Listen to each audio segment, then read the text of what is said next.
कि आज सभी को अभिनंदन।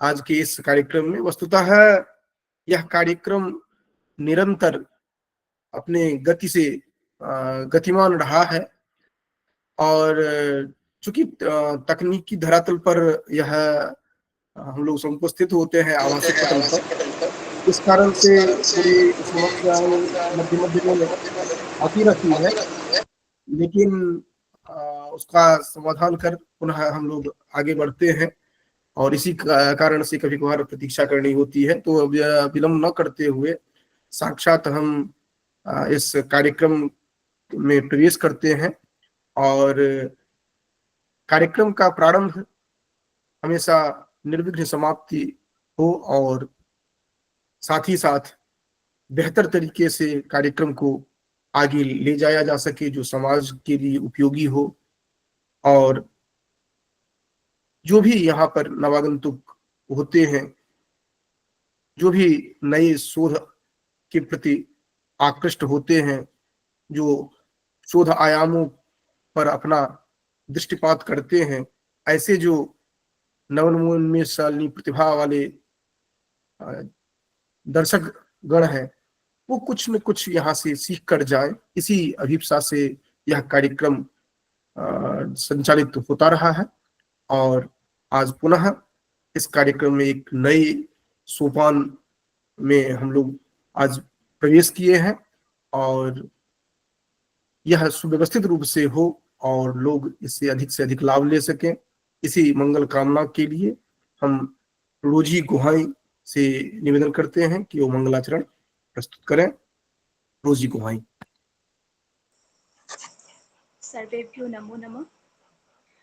या सृष्टि स्रष्टुराद्या वहति विधिहुतम् या हवीर्या च होत्री ये द्वे कालं विधत्तः श्रुतिविषयगुणा या स्थिता व्याप्य विश्वम् यामाहु सर्वबीज प्रकृतिरिति यया प्राणिनः प्राणवन्तः प्रत्यक्षाभिः प्रपन्नः तनुभिरवतु वः ताभिरष्टाभिरीशः ताभिरष्टाभिरीशः।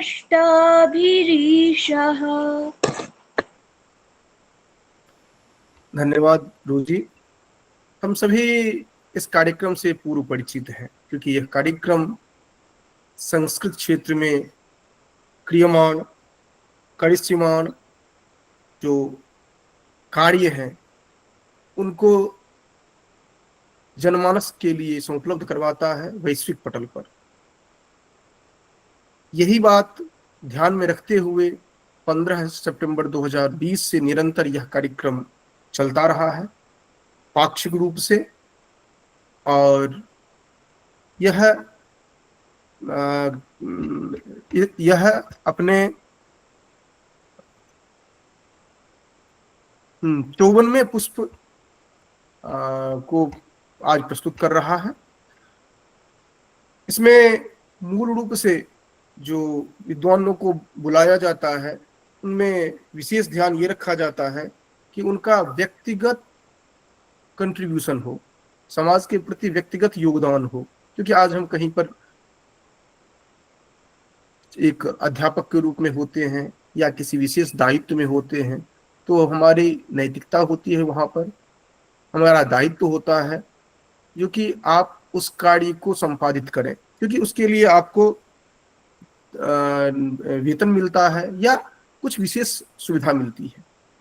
लेकिन जब आप अपने हृदय की बात सुन करके आप कोई कार्य करते हैं तो वह अपने 100% प्रतिफल को देता है जो समाज के लिए अत्यंत ही उपादेय होता है, लोगों के लिए मार्ग प्रशस्त करता है, मार्गदर्शन करता है, जो वह संस्कृत के संदर्भ में बेहतर कार्य कर सकें, कुछ ऐसा कार्य करें जिससे समाज को एक नई दिशा मिले। वैश्विक स्तर पर हमारा राष्ट्र जो है वह अग्रसर हो, वह विश्व गुरु के रूप में यथावत पूजित होता रहे। आज इस श्रृंखला में जो हमारे समक्ष उपस्थित हैं वह यद्यपि शिक्षा के क्षेत्र में विशेष रूप से व्याकरण या न्याय की बात हो तो बहुत ही कम इस तरह के युवा विद्वान होंगे जिनको आप न जानते हो, क्योंकि अधिकांश विद्वान जो होते हैं वह आपको सोशल मीडिया या अन्य स्थलों पर दिख जाएंगे, लेकिन यहाँ पर हम लोग ढूंढ करके ऐसे ऐसे गलियों से ऐसे ऐसे स्थानों से लाते हैं जो निरंतर एकाग्रचित्त होकर के सारस्वत साधना में तल्लीन होते हैं। और आज आपके समक्ष जो है वह एक चलते फिरते डिक्शनरी जिसको आप कहते हैं, विशेष रूप से व्याकरण और न्याय के संदर्भ में, क्योंकि जब कभी भी आपको व्याकरण की समस्या होती है तो आपको अलग से समय नहीं देना होता है जो कि हम ये देख करके आपको बताएंगे, क्योंकि देख करके बताने वाले अलग बात होती है, उनकी अलग छवि होती है। तो एक यह वैशिष्ट्य है, आप अलग अलग संस्थाओं से आपने अध्ययन किया, आप व्याकरण और न्याय दोनों में अलग अलग उपाधि प्राप्त की। अलग अलग उपाधि का अभिप्राय आचार्य से प्रारंभ करके विद्यावारिधि पर्यंत, और अलग अलग स्थलों पर आपने सेवाएं दी। अगर अध्ययन की बात कही जाए तो आपका अध्ययन जगदीश नारायण ब्रह्मचर्य आदर्श महाविद्यालय से लेकर के सदाशिव परिसर पुरी, इस तरह अन्य अन्य स्थलों पर आपका अध्ययन रहा। उस अध्यवसाय के बाद आप सेवा जो प्रारंभ करते हैं तो रामेश्वरी लता लोहना विद्यापीठ जो कामेश्वर सिंह दरभंगा विश्वविद्यालय के अधीन है, वहां पर आप अध्यापन करते हैं। फिर आगे सम्राट अशोक टेक्नोलॉजिकल इंस्टीट्यूट विदिशा मध्य प्रदेश आपका कार्य क्षेत्र होता है। इसी तरह शासकीय कन्या उच्चतर माध्यमिक विद्यालय विदिशा आपका कार्य क्षेत्र होता है। आप वहीं नहीं रुकते हैं, हम निरंतर चरैवेति का अनुगमन करते हुए मध्य प्रदेश से वर्तमान में आप झारखंड में आप हैं, जहाँ पर GSA +2 आदिवासी विद्यालय उच्च विद्यालय धनबाद में आप अभी सेवा दे रहे हैं। तो यह तो आपकी व्यावसायिक यात्रा हुई, लेकिन यदि देखा जाए जो कि अकादमिक, तो आपका जो कंट्रीब्यूशन रहा है समाज के प्रति वह हम सभी आज यहाँ पर सुनेंगे, देखेंगे, समझेंगे और तदनुरूप आगे कार्य के लिए आगे बढ़ेंगे। तो आज मैं आपको यहाँ पर इस पटल पर आपका मैं अपने वाग व्यापार के माध्यम से आपका मैं स्वागत करता हूँ। यद्यपि आप भी संस्कृत परिवार के अभिन्न सदस्य के रूप में हैं हमारे, लेकिन क्योंकि यहाँ पर आज हमारे अतिथि के रूप में है इसलिए आपका बहुत बहुत स्वागत है।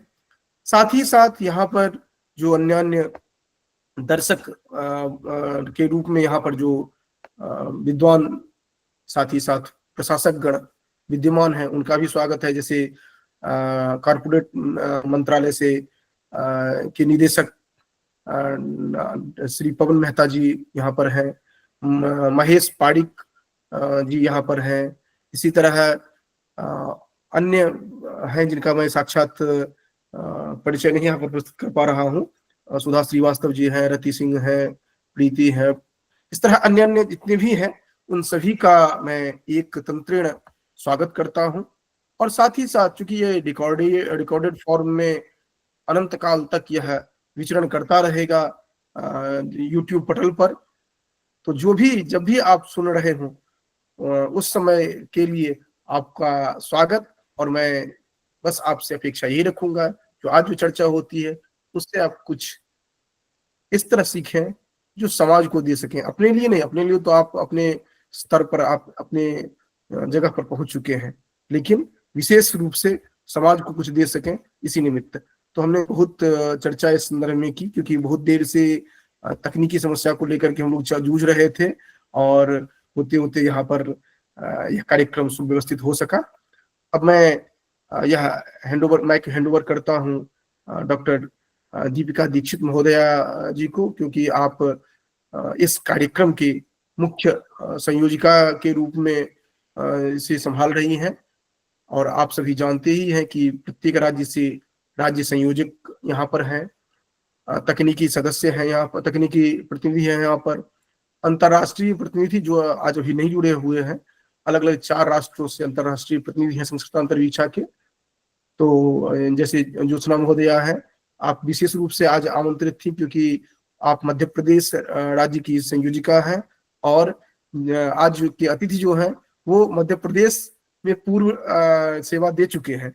तो इस दृष्टि से भी एक विशेष ये अवसर था जो कि आपको विशेष रूप से आग्रह किया गया था। तो अब विलंब न करते हुए साक्षात हम उन प्रश्नों पर आएंगे। मैं देख रहा हूँ जो कि पुनः तकनीकी व्यवधान निरंतर वो ये है जो कि वह एक कदम आगे बढ़ना चाहता है, हम एक कदम आगे बढ़ना चाहते हैं, इसी आपाधापी में चल रही है। तो दीपिका जी का डिस्कनेक्ट हो गया है। तो मैं पहला प्रश्न यहाँ पर स्थापित करता हूँ, ताकि क्रम निरंतर चलता रहे, विलंब न हो।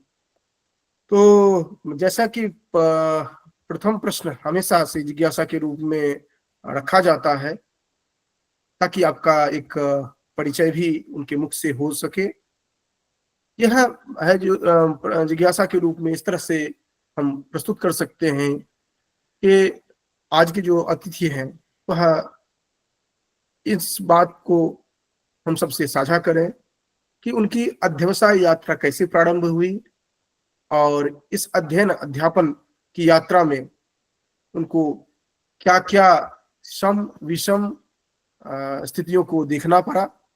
यह सबसे पहले एक जिज्ञासा रहेगी। इसके बाद निरंतर करेंगी डॉक्टर दीपिका दीक्षित महोदया, क्योंकि तकनीकी समस्या थी इस कारण से मैंने प्रश्न रखा था। डॉक्टर योगानंद जी। हरिओम। मेरी आवाज जा रही है वहां तक? बिल्कुल बिल्कुल, केवल पंखा से चल रहा है इस कारण सनसनाहट में। जी जी, वो भी बंद करवा देता हूँ।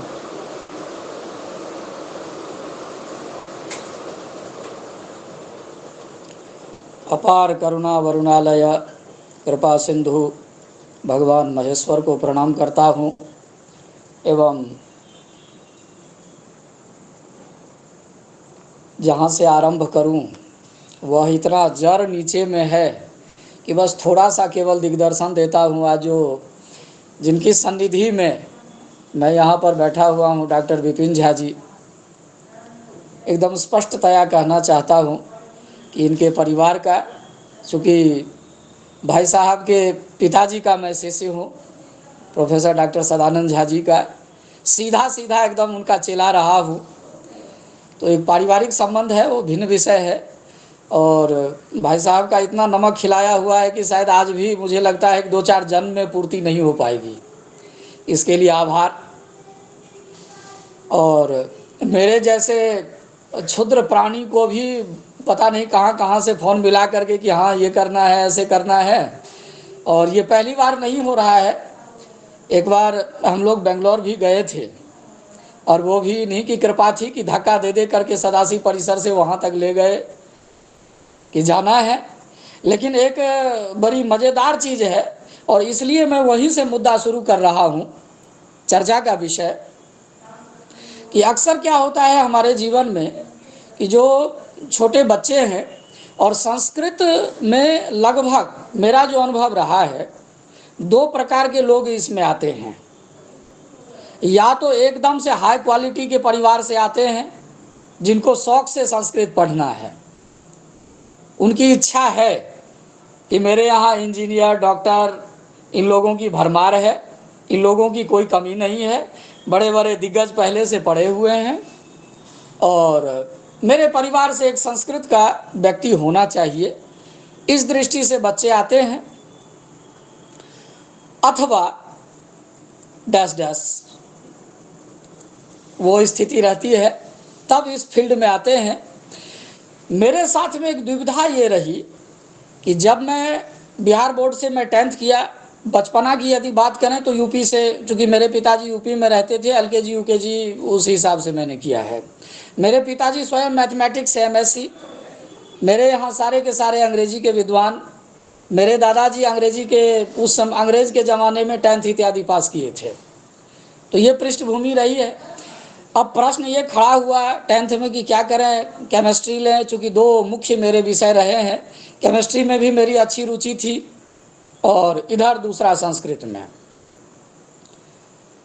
इस अवसर पर श्री सत्यनारायण झा जी, ग्राम ठेंगहा, हमारे विपिन भाई साहब जानते होंगे उस गांव को अच्छी तरह से, वहाँ के एक संस्कृत के गुरुजी थे हाई स्कूल में।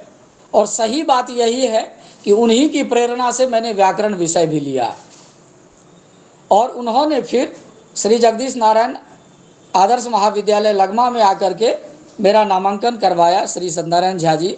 और तब से डॉक्टर सदानंद झा जी की सन्निधि में 5 वर्ष 2003 से लेकर के 2008 ईस्वी तक शास्त्री वहीं से मैंने किया। और यदि इसमें जो भी लोग जुड़े हैं लगमा आदर्श महाविद्यालय की पद्धति से यदि परिचित होंगे तो आज भी वहाँ पर गुरुकुल की पद्धति विद्यमान है और गुरुकुल की परंपरा से ही अध्यापन किया जाता है और उसी की प्रमुखता भी है। अतः गुरुजी का ये आदेश था कि चाहे कम पढ़ो या ज़्यादा पढ़ो, लेकिन पंक्ति लगाना जरूरी है। ये केवल हवा हवाई से काम नहीं चलेगा। ये जैसे अन्य विधा से जो पहले नेट वगैरह करते थे तो गुरुजी चिढ़ जाते थे इस चीज़ को देख करके कि अरे ये केवल कवर पेज पढ़ करके नेट क्वालिफाई करता है, शास्त्रीय गांधीर्य नहीं है, शास्त्रीय पांडित्य नहीं है। तो ये सब बातें उपस्थित होती थी, लेकिन वर्तमान परिप्रेक्ष्य में दोनों विधा को लेकर के हमें चलना होगा। केवल शुद्ध शास्त्रीय विधा को भी लेकर के नहीं चल सकते हैं, एकदम से कवर पेज को भी छोड़ दें वो भी संभव नहीं है, चूँकि अल्पकाल है जीवन काल में और उसमें भी हमें जो सार सिद्धांत है उसको समायोजित करना है अपने जीवन काल में। तो आधुनिक युग की हम उपेक्षा नहीं कर सकते हैं। खैर 2008 ईस्वी तक वहाँ रहा। उसके बाद संयोग से उस समय में क्या होता था कि राष्ट्रीय संस्कृत संस्थान, जो वर्तमान में सेंट्रल संस्कृत यूनिवर्सिटी के रूप में विद्यमान है, वो अखिल भारतीय स्तर पर बीएड परीक्षा का आयोजन करवाती थी। और उस बीएड परीक्षा में संयोगवशात मेरा भी चयन हुआ और अंततः मुझे वहाँ से उदर निमित्तम बहुकृत वैसा करने के लिए प्रस्थान करना पड़ा। और सदाशिव परिसर, चूँकि बिहार, झारखंड, उड़ीसा, इन सारे राज्यों का, बंगाल है, इन सारे का कैचमेंट एरिया में पूरी कैंपस ही आता है।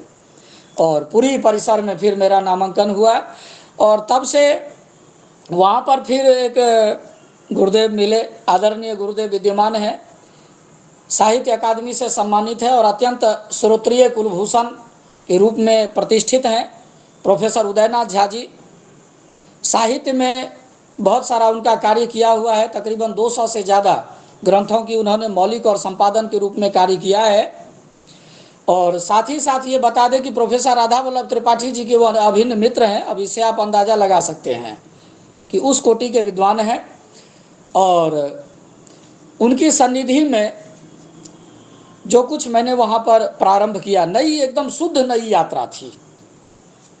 चूँकि यहाँ पर लगमा में एकदम से पूर्णतया मठीय व्यवस्था, गुरुकुल व्यवस्था, और वहाँ पर एकदम से चाकचिक्य पूरा परिसरीय व्यवस्था, तो दोनों में फिर असामंजस्य की स्थिति उत्पन्न हो गई।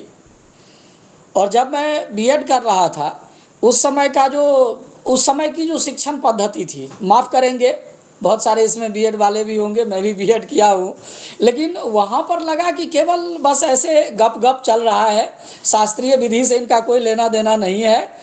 वो क्या बोलते हैं उसको, व्यवस्थीकरणम, कर्णम करके वहाँ पर सब चलता था कारोबार।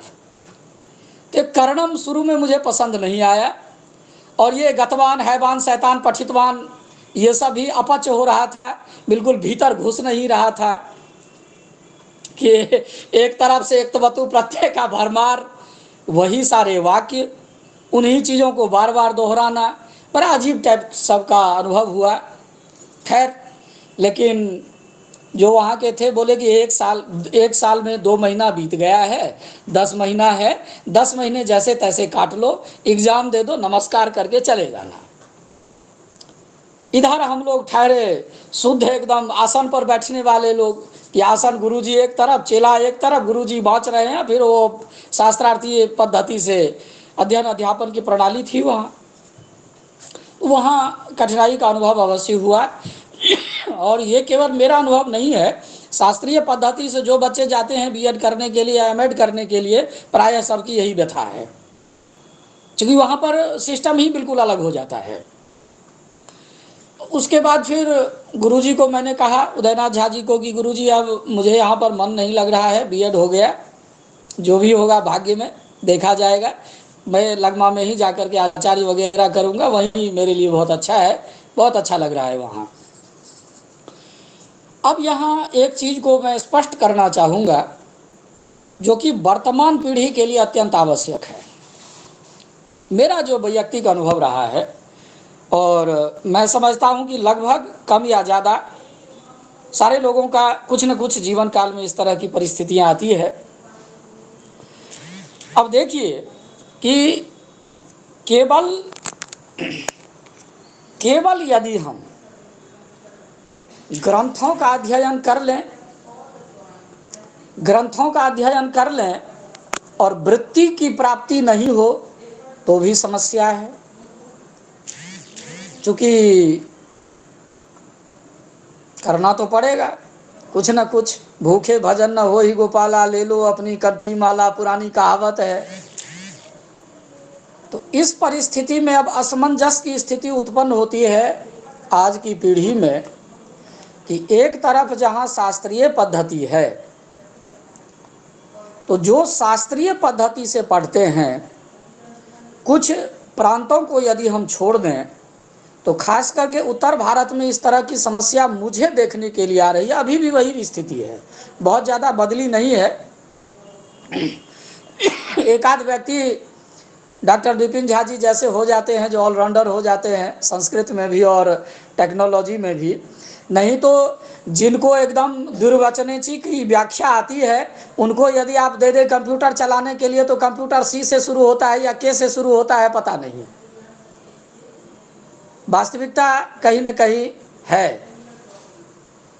दूसरी बात यह है कि हमारी सरकार की जो अपेक्षाएं हैं, वर्तमान में जितनी भी परीक्षाएं हो रही है, तकरीबन मुझे लगता है 4 या 5, मैं भी एग्ज़ाम दिया हूँ, उसमें 50 नंबर की अंग्रेजी अत्यावश्यक है।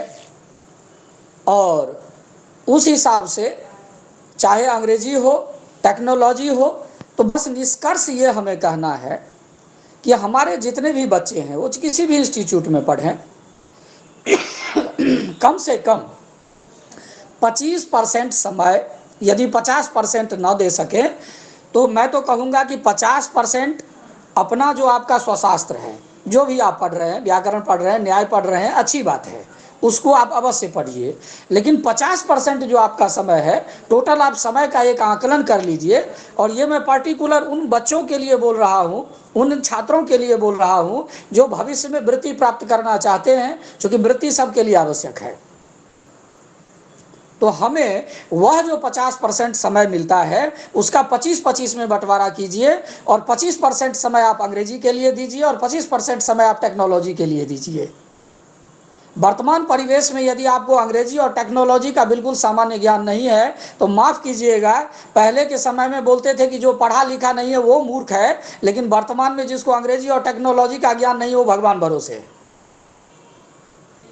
हाल यही है, कहीं न कहीं ये सच्चाई है और इसको हम नकार नहीं सकते हैं। इसलिए बच्चे को यदि हमें भविष्य के लिए तैयार करना होगा, भारतीय लोगों को यदि हमें विदेश में देना होगा, तो फिर विदेशी भाषा का भी हमें ज्ञान होना जरूरी है। केवल हम अपनी बातों को रखने से पूरा पांडित्य नहीं दिखा सकते हैं। एतावता निष्कर्ष यह है कि वर्तमान जो धारा है उसमें हम शास्त्रीय पद्धति का भी समायोजन करें। जिस हिसाब से टेक्निकल परीक्षाएं ली जा रही है कि 200 नंबर का या 300 नंबर का एक पेपर होता है और शेष स्वशास्त्र का पेपर होता है। क्योंकि आज की जो वर्तमान में जो समस्या है वह समस्या कहीं न कहीं वृत्ति की समस्या है, और इन सारे चीज़ों से हम लोग अवगत हैं। ऐसी बात नहीं कि केवल ये मेरी समस्या है, हम सारे लोगों की ये समस्या है। जो प्रोफेसर हैं उनके भी बच्चे पढ़ रहे हैं, जब उनको नौकरी नहीं मिलेगी, कहीं वो रोजगार में नहीं जा पाएंगे तो कौन पढ़ेगा संस्कृत आकर के। तो केवल शुद्ध संस्कृत के बनाने से काम नहीं चलेगा, उनको टेक्नोलॉजी का भी ज्ञान दिया जाए, अंग्रेजी का भी ज्ञान दिया जाए। क्योंकि कई जगह मुझे सामना करना पड़ा, जिन विद्वानों से बातचीत हुई तो विद्वान बोले कि कहाँ लिखा हुआ है कि संस्कृत वाले को अंग्रेजी नहीं पढ़ना चाहिए, किस संविधान में ये लिखा हुआ है। बात तो सही है। अतः आधुनिक वस्तु को भी हमें ध्यान में रखना होगा, और इस प्रकार से हम अपने आने वाली पीढ़ी को अपने ज्ञान के को हस्तांतरित कर सकते हैं और उनके वृत्ति का भी संरक्षण कर सकते हैं। धन्यवाद।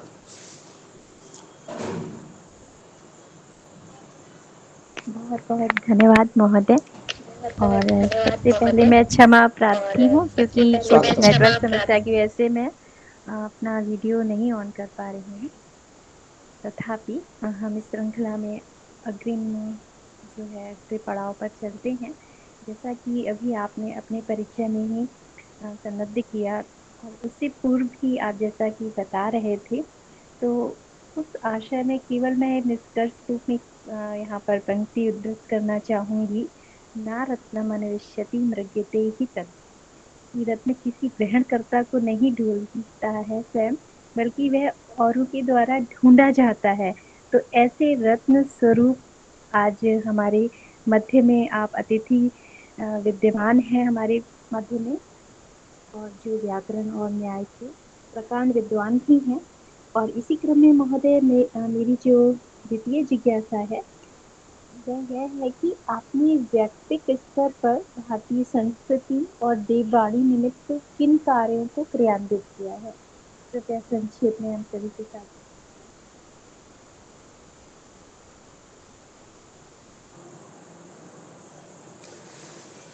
देखिए, वैयक्तिक रूप से चूँकि गुरु परंपरा का कहीं न कहीं प्रभाव तो रहता है, रहना भी चाहिए, नहीं तो यह परंपरा नष्ट हो जाएगी।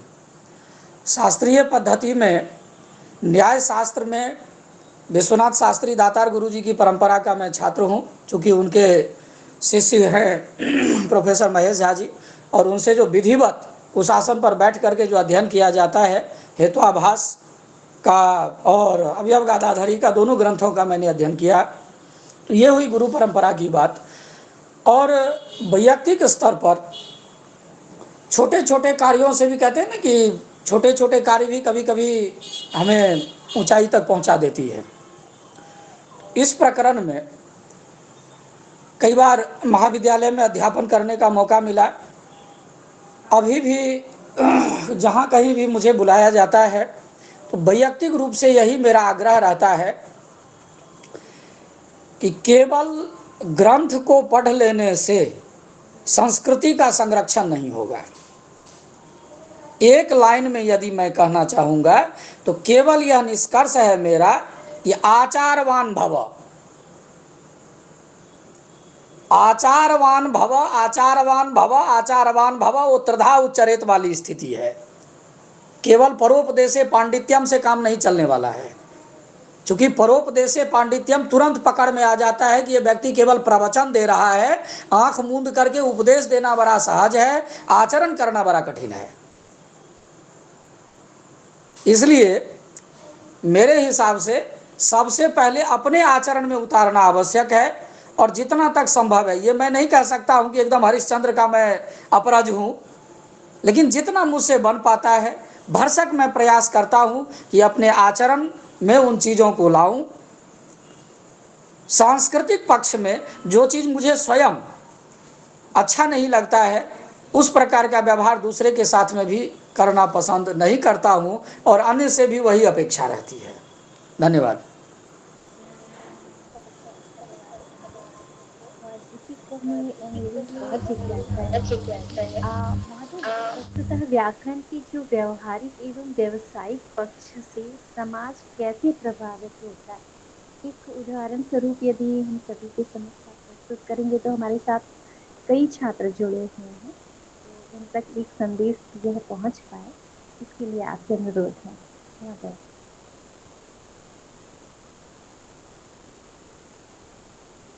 महोदय जी, आप अनम्यूट कर लीजिए। वो बीच बीच में म्यूट करना पड़ता है क्योंकि इको हो रहा है आपकी साइड से। हाँ जी जी जी। करके तो देखिए, एकदम मैं अपना अनुभव बता रहा हूँ और एकदम मुझे लगता है कि लगभग लोगों का ये अनुभव होगा। एक उदाहरण आता है उसमें सिद्धांत कौमुदी में, जहाँ पर वो कहते हैं कि अचि किम कुमारी सेते, ये प्रसिद्ध उदाहरण है। अचि का ग्रहण क्यों किया गया?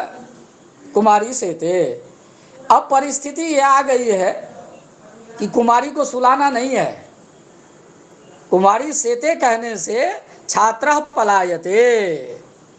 यदि छात्र को भगाना हो तो पहली कक्षा में ही आप इतनी घंटी कर लीजिए, इतना कुमारी सेते उनको करवा दीजिए कि दूसरे दिन वो छात्र दर्शन नहीं दे, यदि सही में नहीं पढ़ाना है तो। ये बेस्ट उपाय है, सबसे अच्छा उपाय है ये। भगा दीजिए छात्रों को, आप पर कोई ऑब्जेक्शन भी नहीं लगेगा। पांडित्य प्रदर्शन करने के बजाय समाज में हम समायोजित होकर के उनके समकक्ष बैठ करके यदि अपनी बात को उपस्थापित करते हैं, एकदम छोटे छोटे शब्दों को, जैसे जो हिंदी भाषी क्षेत्र में है, तमिल भाषी क्षेत्र है, या जो भी आपकी मातृभाषा है, सामान्य रूप में आप मातृभाषा का ही प्रयोग करें और उसी में फिर जो शब्दावली है उन शब्दावलियों का प्रयोग करें। सीधे शास्त्रार्थ पर उतर जाने से और ई कितने प्रकार के हैं, ई इत्यस्य अष्टादश भेदा, तो उसे काम नहीं चलेगा। री इत्यस्य त्रिंशत् भेदा, वो सब केवल शास्त्रीय बातें हैं। हमें अपने ज्ञान को उतना ही, जैसे वो एक पाइप रहता है ना, तो पाइप का पानी हम उतना ही खोलते हैं जितने की हमें जरूरत है, बाकी पानी को आप टैंक में रहने दीजिए। तो समाज में हमारे समक्ष में किस प्रकार के लोग बैठे हुए हैं, उन लोगों के अनुरूप यदि हम अपनी बातों को उपस्थापित करते हैं तो निसंदेह हमारी बात सुनेंगे। एक तो छोटा सा उदाहरण लेते हैं, ये तो हो गया केवल सैद्धांतिक पक्ष। व्यावहारिक पक्ष में लेता हूं, जैसे एक शब्द है आत्मज और एक शब्द है आत्मीय, बड़ा कंफ्यूजन होता है इसमें। अब मान लीजिए कि यदि कोई व्यक्ति आत्मीय की जगह पर आत्मज शब्द का भ्रमवशात प्रयोग कर रहा है तो कितना बड़ा अनर्थ हो जाएगा। आत्मीय और आत्मज में कितना बड़ा अर्थांतर है, अन्याय हो जाएगा वहां पर। हंस करके टालना ठीक है, क्योंकि कर क्या सकते हैं हम, निकल गया तो निकल गया, अब उसको फिर से मुंह में तो वापस शब्दावली को लाएंगे नहीं, जो हो गया तो हो गया। इन चीजों को यदि हम बचपन से बच्चों को बताएं, सबसे पहले हम अपने घर से शुरू करते हैं, बच्चे को बताना शुरू करें। बच्चे क्या करते हैं कि हमारे घर में पड़ोस में अन्य जो बच्चे हैं, अब प्रायः टोका टाकी का सिस्टम खत्म हो गया है। मैं सीधे व्याकरण पर न जाकर के ये कह रहा हूं कि तथ्य वही है। जैसे हम बच्चे थे तो उसमें क्या होता था कि केला में वो मम्मी दवाई डाल करके, गोली डाल करके खिलाती थी। तो व्याकरण आज भी उसी स्थिति में है, सच्चाई है ये। केवल कोड़ा एकदम वो कान खापट लेकर के यदि बैठेंगे तो कोई पढ़ने के लिए तैयार नहीं। आज भी बच्चे उसमें रुचि प्रदर्शन कर ही नहीं रहे हैं। अब समस्या ये है कि व्याकरण साहित्य बन नहीं सकता है, साहित्य व्याकरण नहीं हो सकता है, दोनों दो विधाएं हैं, दोनों अलग अलग चीजें हैं। हमें उतनी ही चीजों को उठाना है वहां पर से जो तत्काल उसका, जैसे अब छठी कक्षा का बच्चा है या 10वीं कक्षा का बच्चा है तो 10वीं कक्षा की बातों को हम समझाएं। इसलिए एक नंबर में सबसे पहले अपने जो जितने भी अहंकार इत्यादि है ना, मैं पीएचडी किया हूं, मैं डिलीट किया हूं, मैं ये किया हूं, मैं वो किया हूं, भाई साहब प्रभु जी इन सारी डिग्रियों को घर में रख के आइए। इन सारी डिग्रियों का कोई लेना देना नहीं है। आप मुरही बेचने वाले के पास में अपनी पीएचडी की डिग्री दिखा रहे हैं, आप परिवेश तो देख लीजिए कि कहाँ आप अपने डिग्री और पांडित्य का प्रदर्शन कर रहे हैं एक बार। तो श्रोता भी तो उस प्रकार का होना चाहिए। हाँ, जहां दुर्वचने जी की व्याख्या अपेक्षित है वहां खूब व्याख्या कीजिए, कोई बात नहीं है, पूरा नागेश भट्ट जी का ग्रंथ पलट दीजिए। अतः वर्तमान परिप्रेक्ष्य में मेरे हिसाब से छोटे छोटे वाक्यों में पहले शब्दावली होना चाहिए, जो सामासिक शब्द हैं उन शब्दों को भी दीजिए। स्वाभाविक है कि बच्चे जिज्ञासु होंगे, जो श्रोता है वो जिज्ञासु होंगे कि अरे फलाने व्यक्ति आए थे, वो इन इन शब्दों का प्रयोग कर रहे थे। पहले जिज्ञासा तो उत्पन्न हो भीतर में। अब ये नहीं कि 20 किलो उठाने की क्षमता है बच्चे में और सीधा हम 50 किलो उड़ेल दिए, तुमको आज ही नागेश भट्ट बनना है। वो पता चला कि जो है वो भी नहीं रहा, नागेश भट्ट बन नहीं पाया, जो था वो भी भाग गया नाम कटवा करके, फिर दोबारा गुरुजी के पास आया नहीं। इसलिए स्तरानुगुण जैसा स्तर है बच्चे का, उस हिसाब से हमें अपने शिक्षण पद्धति को भी नीचे ऊपर करना चाहिए। वास्तव में यही पांडित्य है। बाकी तो केवल है कि पोथा पढ़ लिए, उससे ज़्यादा तो भाई साहब सब प्रयोग करते हो जीवी का, उससे ज़्यादा ग्रंथ तो उसमें आ जाता है। तो केवल तोता की तरह ग्रंथ रट करके और वहाँ पर वोमेट करने से काम नहीं चलेगा, वो जमाना अब चला गया।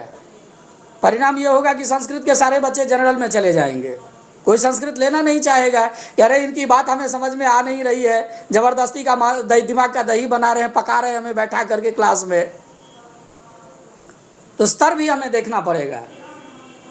जैसे बस 1 मिनट में एक मजेदार बात बताना चाहता हूँ कि एक बार क्या हुआ कि एक व्यक्ति अच्छे डिलीट वगैरह सब किए हुए हैं, उन्होंने कहा कि भाई देखो योगानंद, मैं अपने लड़के की शादी करवाना चाहता हूँ, बहू एमए की डिग्री वाली चाहिए लेकिन लेवल 10th का भी चलेगा। मुझे बड़ी हंसी आई कि ये बोल क्या रहे हैं कि एमए की डिग्री चलेगी लेकिन लेवल कम से कम 10th का होना चाहिए। बड़ी विडंबना है, सोचनीय विषय है ये कि जो व्यक्ति आचार्य कर रहा है, पीएचडी कर रहा है, हम डॉक्टर तो लिखवा रहे हैं। आज भी मुझे कोई पूछता है कि क्या नाम है तो योगानंद, जब वो पूछ वगैरह पूछने लगता है तब झा मिश्रा पाठक इत्यादि बता देता हूँ। सामने वाले को इससे कोई लेना देना नहीं है कि आपने डॉक्टरेट किया है या आप कंपाउंडर हैं। इस डॉक्टर कंपाउंडरी से कोई लेना देना नहीं है बच्चों को। बच्चों को सिर्फ इतने से मतलब है कि आपका जो पांडित्य है बच्चे के अंतःस्थल तक कितना जा रहा है। वास्तविकता यही है। बाकी सारी उपाधियां और परम श्रद्धेय उदयनाथ झा जी बोलते हैं, उनकी बड़ी अच्छी बात लगी मुझे और उसी का मैं अनुपालन करता हूं कि उपाधि व्याधि न बने, ये ध्यान रखना। उपाधि कभी भी व्याधि स्वरूप ना हो जाए, यह सर्वदा ध्यान रखना। उपाधि पेट के लिए है लेकिन ज्ञान समाज के लिए है। अतः ज्ञान की जहाँ जितनी अपेक्षा है, जितनी आपको लगता है कि हाँ इतनी इन बच्चों के लिए आवश्यक है, बच्चे तो जिज्ञासा करेंगे ही, स्वाभाविक है, बच्चे हैं वो। लेकिन हमें उनको ये बताना है कि बेटा अभी आपके लिए इतना ज्ञान आवश्यक है, इससे ज़्यादा पंडिताई मत करो, इतना अभी पढ़ लो, फिर अगली कक्षा में जाओगे मैं ही पढ़ा दूंगा, चिंता मत करो। क्योंकि सिलेबस भी कंप्लीट करना है, यदि आप पाठ्यक्रम में है तो सिलेबस की भी आपाधापी रहती है, नहीं तो परिणाम ये होगा कि एक इको या नची में पूरा साल भर पढ़ाते रह जाएंगे। परिणाम ये होगा कि बच्चे गए फेल, आप पर जो है सो कॉज आ जाएगा, मेमो पकड़ा दिया जाएगा अंतिम में। इसलिए हमें वो भी नहीं करना है, अनपेक्षित चीज में हाथ ही नहीं डालना है। जैसे हम कोई पौधा लगाते हैं और उनसे अपेक्षा रहती है कि हमें इसको लंबा करना है, मोटी लकड़ी होना चाहिए, तो छटनी करते हुए तब हम उसको ले जाते हैं ऊपर। बिल्कुल वही परिस्थिति बच्चों के साथ में भी होनी चाहिए। केवल एक्सपेरिमेंट नहीं कि शास्त्रार्थी पंडित बनाना है। मैं पूछ रहा हूँ आज के ज़माने में कि यदि किसी व्यक्ति को ये बोल दिया जाए कि पूरा सिद्धांत कौमुदी रट लो, तुमको हम 2 साल में प्रोफेसर बना देंगे, वो दिन रात एक करके कौमा हलंत विसर्ग सब रट लेगा। सच्चाई ये है, फुल स्टॉप तक रट करके आपको सुना देगा 2 साल के बाद कि ले लीजिए उपस्थित हो गया, मैं पूरा कौमा हलंत विसर्ग सब रटा हुआ है। लेकिन उसका निष्कर्ष क्या है? पूरे सिद्धांत कौमुदी रटने का निष्कर्ष क्या है? केवल बमन, आचरण में कुछ नहीं। हर हर महादेव कई लोगों को मैं मंच पर 500 रुपए के लिए लड़ते देखा है, दार्शनिक सबको, बड़े बड़े दिग्गज दार्शनिक है। दुर्भाग्य है ये देश का। जब आप लिफाफा पकड़ाते हैं उनको, तो कई लोग मंच पर ही गिनना शुरू करेंगे कि कहीं एक पत्ता कम तो नहीं है इसमें।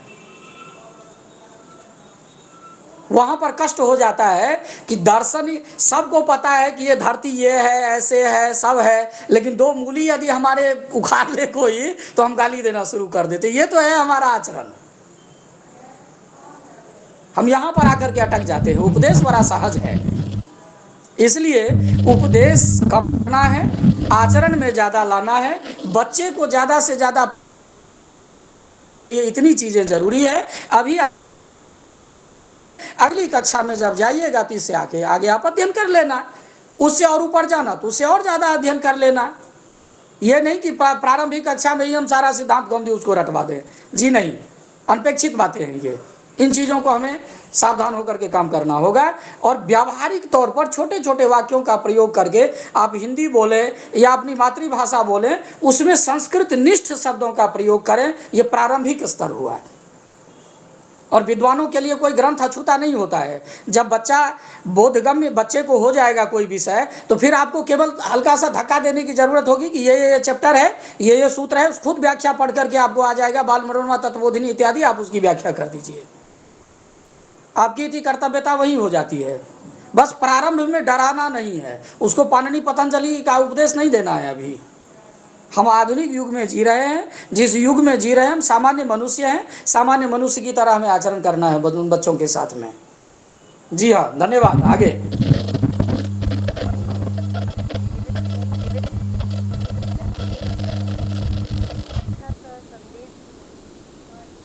दीपिका जी, आप ध्वनि बहुत है, ये माइक जी महोदय, अभी ध्वनि आ रही है स्पष्ट। महोदय जी का बहुत बहुत धन्यवाद। आपने विविध लौकिक उदाहरणों के द्वारा हमारे छात्रों को अनुग्रहित किया। इसके साथ ही छात्रों की तरफ एक और जिज्ञासा है जो हमें आज के परिप्रेक्ष्य में दिखती है। यद्यपि आप दोनों माध्यमों से, दोनों पद्धतियों से आपका अध्ययन अध्यापन रहा है, तो इस संदर्भ में मैं कहना चाहूँगी कि जो आज के छात्र हैं, वो एक किसी न किसी ट्रिक के माध्यम से एन केन प्रकारेण वो बस छात्र अपनी परीक्षाओं में सफल होना चाहते हैं। बस उतना ही उनका ध्येय है। उस निमित्त आपका एक क्या संदेश रहेगा या उनके लिए क्या शिक्षा रहेगी? कृपया उन तक आप अपनी बात को रखिए महोदय।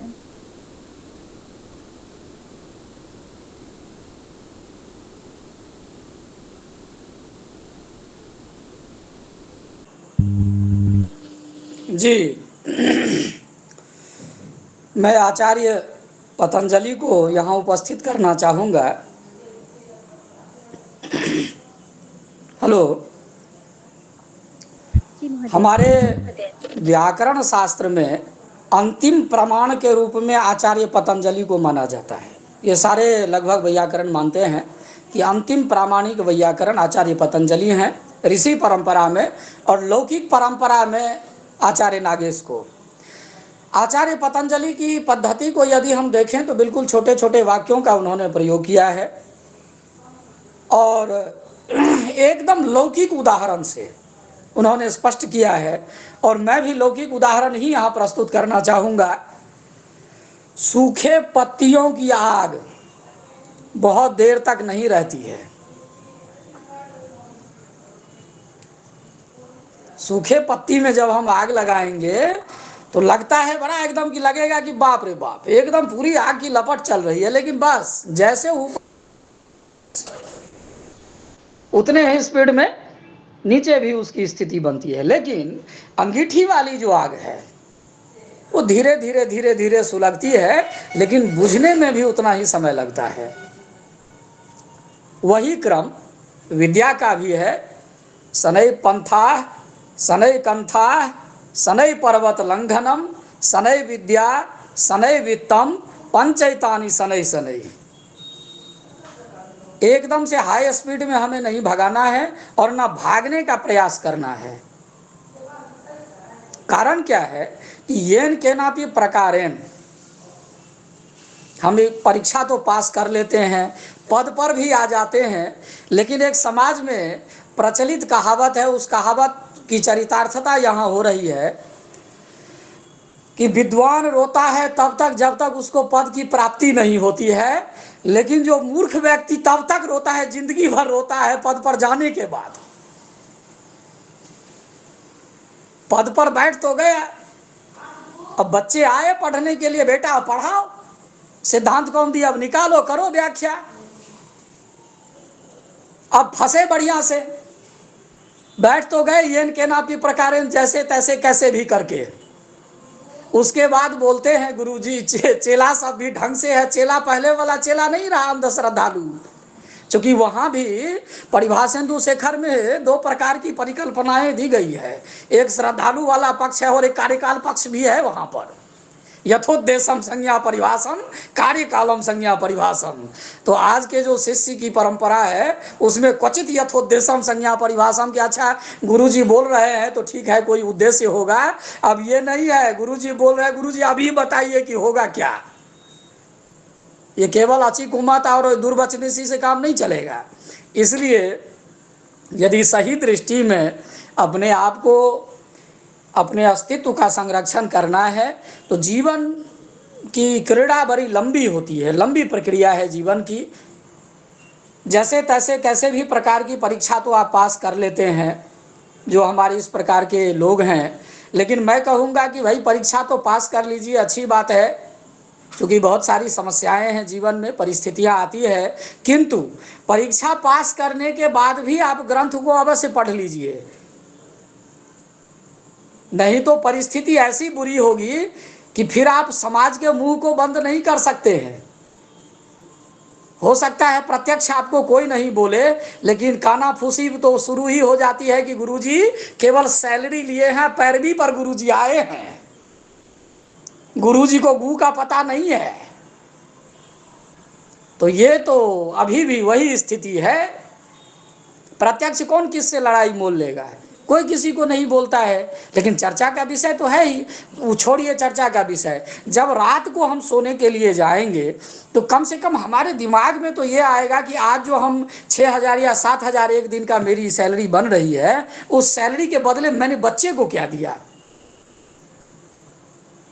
यदि थोड़ी सी भी आत्मा बची होगी भीतर में तो ये तो अवश्य चिंतन होगा कि हम झाड़ू तो लगा नहीं रहे हैं, उसके लिए अलग से व्यक्ति नियुक्त है, अन्य सारे कार्य के लिए सारे व्यक्ति नियुक्त है, लेकिन मेरी नियुक्ति जिस चीज़ के लिए हुई है, बच्चे को पढ़ाने के लिए हुई है, चाहे वो बच्चे प्राकशास्त्री के हों, चाहे वो बच्चे एमए को जिस योग्यता में वो बच्चे हैं, उन्हीं के लिए हम पैसे ले रहे हैं। और सबसे बड़ी चीज़ यह है कि उन बच्चों के नाम पर लिए गए पैसे से हमारा जीवन यापन चलता है, ये सबसे बड़ी बात है। और यदि हम अपनी नैतिकता को समाप्त कर लें तो फिर तो क्या कह सकते हैं भगवान मालिक, तब तो इसका कोई उपाय नहीं है। आंख मूंद लीजिए और वो क्या कहते हैं कपोत कल्पिता न्याय वाली स्थिति बन जाएगी। उसमें क्या होता है कि बिल्ली जब कपोत को पकड़ने के लिए आती है तो कपोत अपना आंख बंद कर लेता है कि बिल्ली को नहीं देखेंगे, और बिल्ली गला दबा के चली जाती है। इसको कहते हैं कपोत कल्पित अन्याय। तो आप अपनी परिधि यदि बना लिए हैं तो वो आपकी निजी समस्या है, लेकिन वास्तविक रूप में कहीं न कहीं जितना तक हमें संभव है हम ये प्रयास करें, हम ये ना देखें कि दूसरे व्यक्ति क्या कर रहे हैं, हमें ये देखना अपेक्षित है कि मैं क्या कर रहा हूँ। दूसरा क्या कर रहा है उसे हमें लेना देना नहीं है, मैं क्या कर रहा हूँ ये अत्यावश्यक है। क्योंकि कहीं ना कहीं हम यदि अपने आप को कटघरे में डालते हैं तो वो सबसे ज़्यादा अच्छा रहता है। अपने आप से स्वयं से प्रश्न पूछें कि आज का जो दिन बीता, आज की वृत्ति के रूप में हमने जो पैसे लिए उसके बदले में मैंने क्या दिया।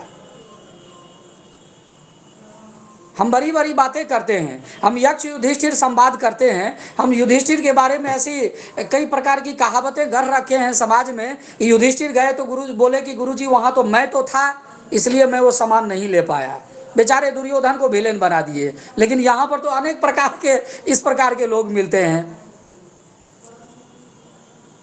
इसलिए सबकी जो जड़ है, सबका निष्कर्ष यह है कि हमें अपनी ओर हाथ घुमाना पड़ेगा कि मेरा योगदान क्या रहा है, सही मायने में मैंने क्या किया बच्चों के साथ में, क्या मैं अन्याय कर रहा हूं या मैं न्याय कर रहा हूं। छोटी सी बात को यदि हम समझ लें कि हम उन बच्चों के नाम पर लिए गए पैसे ले रहे हैं और उनसे हमारी जीविका चल रही है, उनके दिए हुए पैसे से हम अनाज खा रहे हैं, उनसे हमारा परिवार चल रहा है, उनसे सारा कुछ चल रहा है, फिर सारे समस्याओं का जड़ खत्म हो जाएगा। वो जैसे भी परीक्षा पास करें कोई दिक्कत नहीं है, लेकिन परीक्षा पास करने के बाद अवश्य ग्रंथ पढ़ लें जिसके लिए उनकी नियुक्ति हुई है या जो बनना चाहते हैं। यहां तक क्षम्य है, एकदम से दादागिरी अक्षम्य अपराध है और वो किसी से नहीं कर रहे हैं, अपने आप को ठग रहा है व्यक्ति। दूसरे को कौन क्या ठग सकता है? सबसे ज्यादा तो अपने को व्यक्ति ठगता है। नहीं कबीरदास के अवतार हो तो अलग बात है, वो एक ही आध पीस है इस धरती पर। जी धन्यवाद। आगे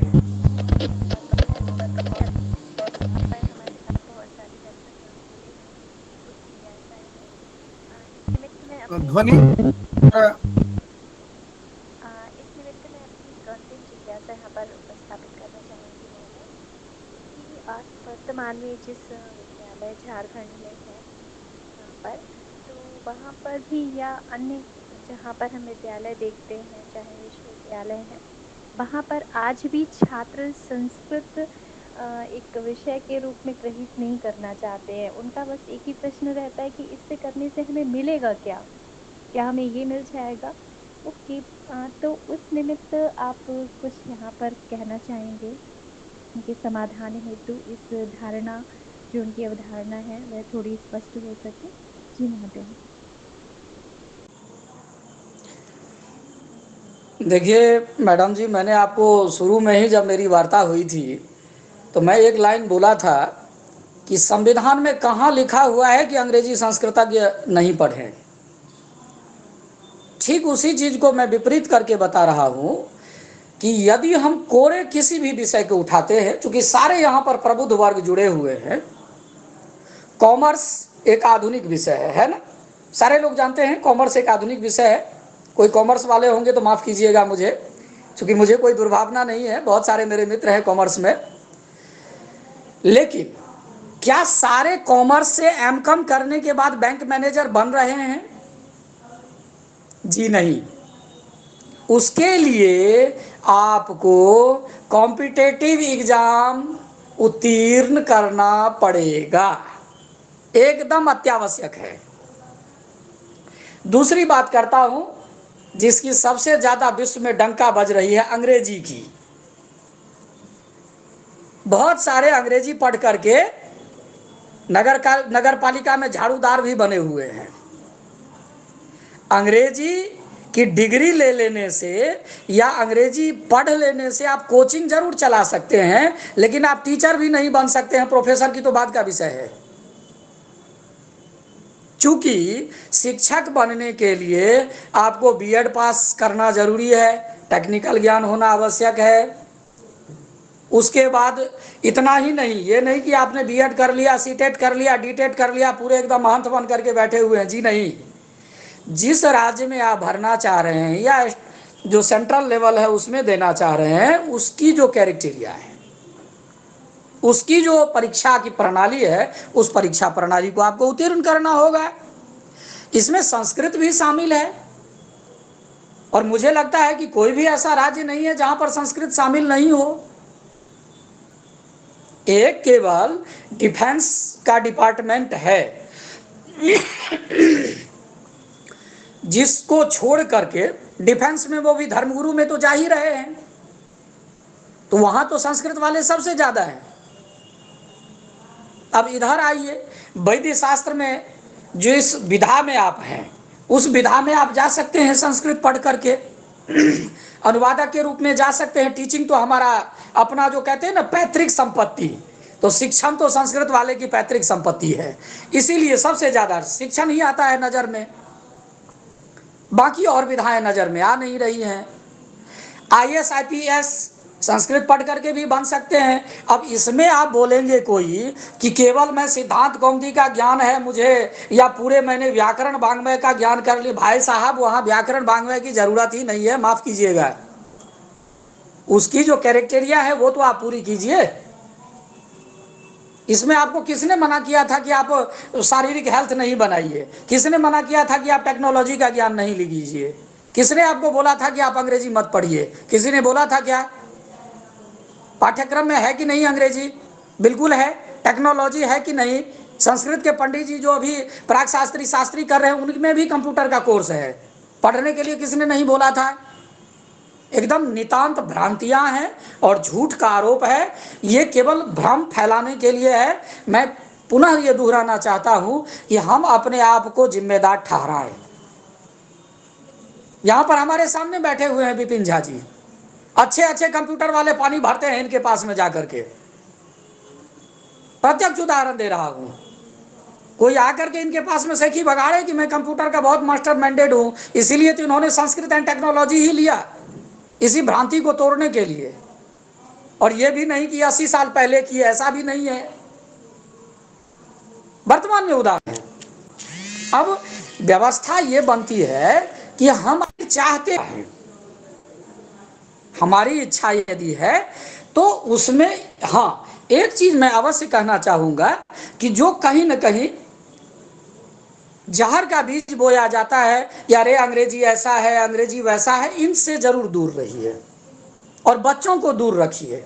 सारी भाषाओं का सम्मान कीजिए, उसमें संस्कृत को भी एक भाषा के रूप में लीजिए। संस्कृत हमारी माँ है, संस्कृत देव भाषा है, संस्कृत का विदेश में शोध हो रहा है। तो हमारे पूर्व के जो डायरेक्टर हैं चौहान साहब, उन्होंने बोला कि जब सारी चीजें पंडित लोग बोलते हैं कि विदेश में ही है तो भेज दो सारे पंडितों को विदेश में, काहे के लिए भारत में रखे हो इनको? बात सही भी है। झूठ मूठ का ढिंढोरा पीटने से काम नहीं चलेगा। देव भाषा जब थी तब थी। अब ये बोलिए कि ये मनुष्य की भाषा है, मनुष्य बोलते हैं इसको, क्योंकि हमें मनुष्य को पढ़ाना है, इंद्र और क्या कहते हैं महेश्वर को नहीं पढ़ाना है। हम जी रहे हैं धरातल पर, प्रवचन दे रहे हैं क्या कहते हैं स्वर्ग का, वो नहीं चलेगा। दोहरी नीति नहीं चलेगी। लोग बेवकूफ नहीं है, ना बच्चे बेवकूफ है। जहां पर धर्म की जरूरत है वहां धार्मिक शिक्षा दीजिए, लेकिन किसी लैंग्वेज को, किसी भाषा को आप धर्म में मत मरोड़िए, नहीं तो परिणाम इसका कुछ भी हो सकता है आगे। भाषा को भाषा रहने दीजिए। भाषा एक भाषा है, जिसको पढ़ना है भाई आओ पढ़ो, जो इसकी मर्यादा है। ये नहीं कि हम संस्कृत की प्रशंसा करें और अंग्रेजी को गाली दें, जी नहीं। आज भी जो हमारी सैलरी मिलती है वो अंग्रेजी कैलेंडर से मिलती है, चैत बैसाख जेठा आषाढ़ से नहीं मिलती है। ये सच्चाई है। हम पूरी दुनिया को नहीं बदल सकते हैं, हमें दुनिया के आधार पर बदलना होगा। हाँ, उपासना पद्धति की बात है या धार्मिक पद्धति की बात है तो वो मेरा वैयक्तिक मामला है, उसमें मुझे संविधान ने स्वतंत्रता दिया है, मैं वैयक्तिक रूप से स्वतंत्र हूं। लेकिन सार्वजनिक तौर पर कोई भी ऐसी परीक्षा है, हाँ कुछ की अपनी मर्यादाएं हैं। जैसे आप बोलेंगे कि धोती कुर्ता पहन करके मैं AK-47 लेकर के जाऊंगा बॉर्डर पर लड़ने, तो वो नहीं चलेगा, वर्दी आपको पहननी होगी। वो चूंकि वहां की मर्यादा है, इसलिए आप वर्दी पहन करके वहां पर जाइए। लेकिन वही चीज है कि यहाँ पर आप क्या कहते हैं वो पूरा सूट बूट लगा करके जींस पैंट और हाफ वो टी-शर्ट लगा करके जाएंगे वेंकटेश्वर मंदिर में दर्शन करने, तो वो भी नहीं चलेगा, वहां की अलग मर्यादा है। तो हर चीज की एक मर्यादा है, हर विषय की अपनी एक गरिमा होती है। और केवल कोरा विषय पढ़ लेने से, कोरे आचार करने से कुछ नहीं होगा। वही स्थिति सब में है। अंग्रेजी से भी MA कर लेने से कौन सी डिग्री मिल जाएगी आपको? केवल MA की डिग्री मिलेगी। ट्यूशन कीजिए, कोचिंग कीजिए, बस सीताराम, उससे ज्यादा कुछ नहीं मिलने वाला है। यदि आपको उसमें भी नौकरी करनी है तो नेट JRF इत्यादि करना होगा, UGC क्वालिफाई करना होगा, PhD आपको करनी होगी, तब जाकर के आप प्रोफेसर बन सकते हैं, असिस्टेंट प्रोफेसर बन सकते हैं अंग्रेजी पढ़ने के बावजूद भी। टेक्नोलॉजी में भी है तो टेक्नोलॉजी, सुई क्या कहते हैं जूता सिलाई भी टेक्नोलॉजी में ही आती है, और सुपरसोनिक विमान सुखोई उड़ाना भी टेक्नोलॉजी में ही आता है। तो हम इससे उसकी तुलना नहीं कर सकते हैं। जो एक टेलर मशीन है वो भी टेक्नोलॉजी की ही देन है। तो टेक्नोलॉजी भी बहुत प्रकार की टेक्नोलॉजी है। IIT इंजीनियर भी बन रहे हैं और ITI भी बन रहा है अभी व्यक्ति, वही टेक्नोलॉजी पढ़ करके। तो हम एक दूसरे को तुलनात्मक दृष्टि से नहीं देख सकते हैं। आज संस्कृत पढ़ करके भी लोग विदेश में अपनी धाक जमा रहे हैं और कई लोग अंग्रेजी पढ़ करके भी खाक छान रहे हैं भारत में। तो ये विषय पर कोई आरोप ना लगाए। हाँ, ये हो सकता है कि मेरा परिवेश वैसा नहीं मिला, मैं उस टाइप का नहीं बन पाया, कहीं न कहीं मेरी शिक्षा में कमी रह गई, इस चीज़ को हम अंगीकार करें और जो वर्तमान की अपेक्षा है उस अपेक्षा पर हम उतरें। सरकार की जो अपेक्षाएं हैं, समाज की जो अपेक्षाएं हैं, उन अपेक्षा पर हम खड़ा उतरें और आपको उदार पूर्ति के लिए बहुत सारे रास्ते खुले हुए हैं। आधुनिक युग में अब तो वो भी समस्या नहीं है कि संस्कृत पढ़ करके केवल हर हर महादेव घंटी डुलाएगा बैठ करके, ऐसा तो है नहीं। संस्कृत पढ़ करके बहुत कुछ कर सकते हैं आप। तो इसलिए आपके बहुत सारे रास्ते खुले हुए हैं। इन बच्चों को बस प्रेरित करना है, वो ये नहीं बताना है कि केवल तुम्हारा शिक्षा है। शिक्षा के अलावा बहुत सारे डिपार्टमेंट हैं हमारे लिए। हमारे बच्चे IAS क्यों नहीं बनेंगे, हमारे बच्चे DRM क्यों नहीं बनेंगे? हम मानसिकता क्यों छोटी दें उनको? हम मानसिकता, बड़ी मानसिकता देंगे ना उनको। सारे लोगों को प्रोफेसर ही बनना जरूरी है क्या? और सारे विधान में जाना नहीं है आवश्यक? एक में ही मारा मारी करो, सब धींगा मुस्ती करो जाकर के। और भी तो डिपार्टमेंट है हमारे लिए, तो और डिपार्टमेंट की ओर भी हम बच्चों को प्रेरित करें। ये नहीं कि तुमको टीचर ही बनना है, हम तिलकुशे ओ मध्य एकदम शिक्षकत्व न त्वाम हम वृणे, वो नहीं करना है। वो केवल उससे काम नहीं चलेगा। धन्यवाद।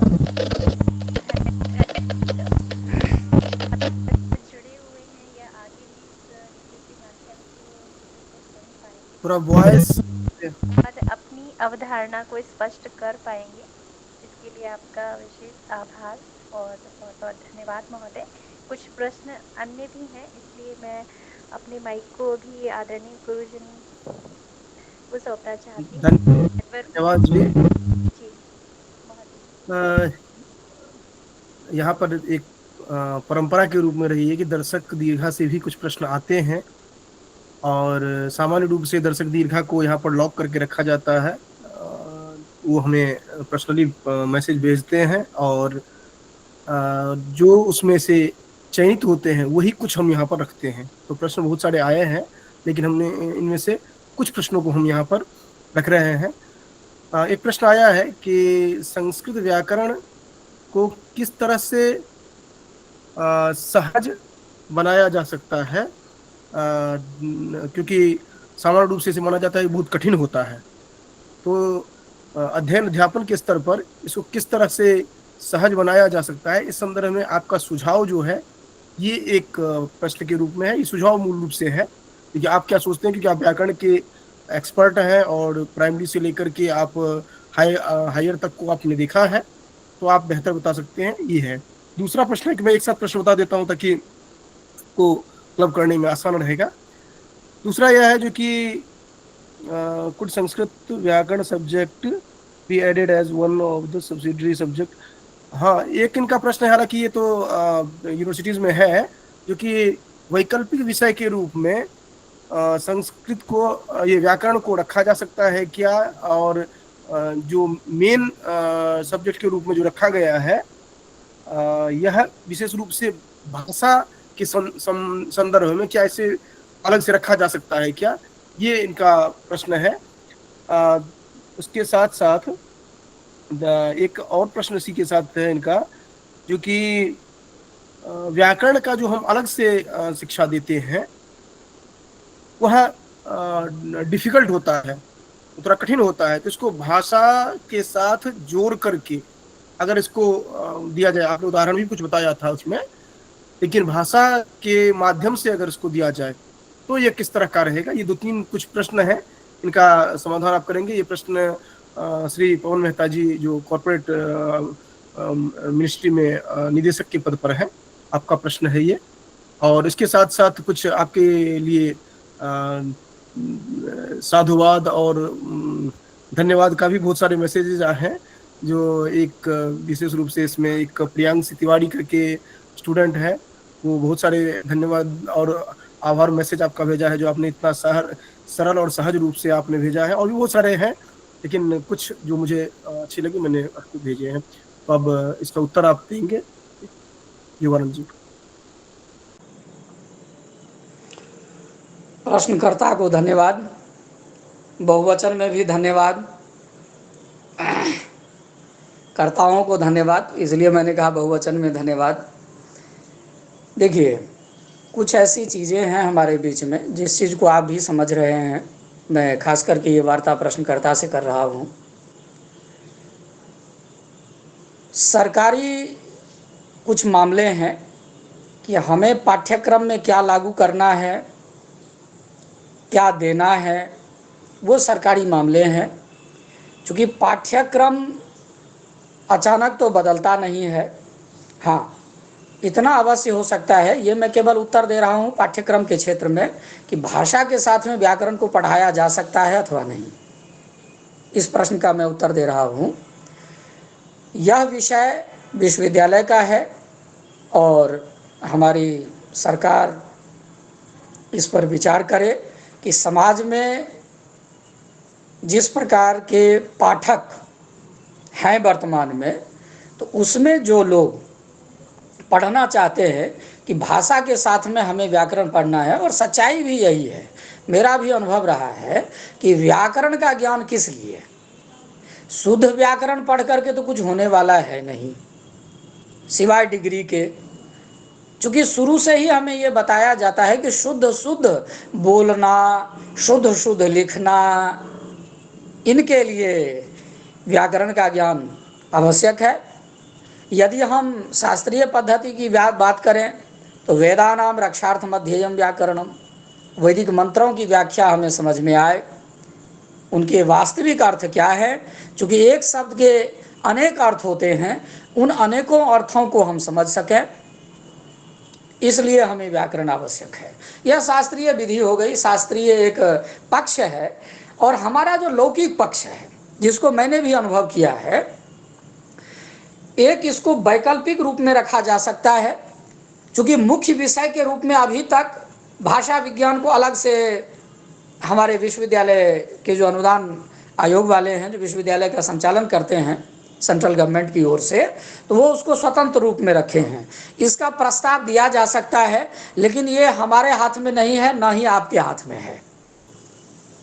अध्ययन करने में आप स्वतंत्र है। चूंकि स्वतंत्रकर्ता का मैं समर्थन करता हूं व्याकरण की ओर से, हमारे पाणिनि बाबा ही बोले हैं स्वतंत्रकर्ता, तो कर्ता कार्य करने के लिए स्वतंत्र है। लेकिन यहाँ पर जब हमारी परतंत्रता की परिस्थिति उत्पन्न हो जाती है कि भाषा के साथ में हम व्याकरण पढ़ें कि व्याकरण के साथ में भाषा पढ़ें, यह आपका भैया वैयक्तिक मामला है श्रीमान। चूंकि विश्वविद्यालय में जब भी होता है तो एक पाठ्यक्रम लागू होता है। अभी तक अब क्या हुआ है कि एक तो कहते हैं कि करेला, दूसरा नीम चढ़ा।